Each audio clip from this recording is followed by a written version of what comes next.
Let's use the information in this question carefully. So first of all, we're told that it starts from rest, and therefore it's going to go through the origin, 0, 0. We're then told it travels with constant acceleration, okay, so it's going to be a straight line, for 4 seconds, reaching a velocity of 5. Therefore, I know it's going to go from here, and after 4 seconds, it's going to be at 5. There we go. And then it slows down with a constant deceleration of 1 meter per second squared for 2 seconds. That means every second it goes down 1 meter per second. So as I go along 1, I go down 1. As I go along 1, I go down 1. And I'm doing this for 2 seconds, so I can add that line in there.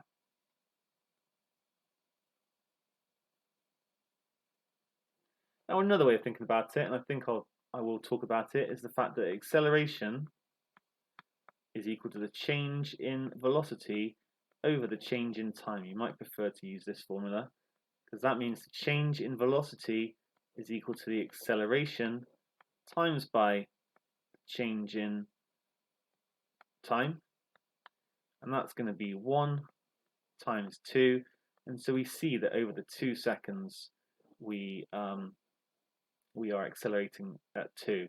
Now it does say deceleration, so in theory I should probably write down -2, and that's another way of seeing that over 2 seconds we go down by 2. It then hits the wall and stops. Sometimes you see people doing this and having it like suddenly go down to 0. I think I'm going to put that in actually, because it kind of will make the next bit clearer. I don't think that is essential, but it does suddenly stop. To be fair, it doesn't say it's instantaneous, so you know what, I'm going to take that back. Probably should leave that bit out. Okay, but we've drawn a velocity time graph, sorted.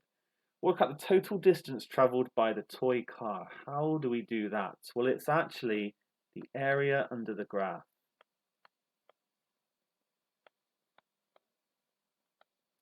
So I'm going to split it into 2 sections. That makes the most sense. Actually, I might even split it into more. You can actually sort of read off of it in this case. It's not, because we're using nice units, nice unit squares rather. So this is 4, this is 5, and you could count the squares and count the. Actually, it's a bit more awkward to count the half squares, but this one here is going to be a half times 4 times 5, which is 10 meters. This one here is a little bit more awkward. We could either work out the area of a trapezium, but let's imagine we've forgotten how to do that. We'll then split it into 2 sections. This one here we can see is 2 times 3. It's going to be 6, this shaded bit here.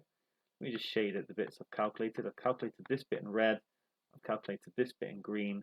And then here is going to be 2, because it's going to be a half of 2 times 2. I meant to do that in green.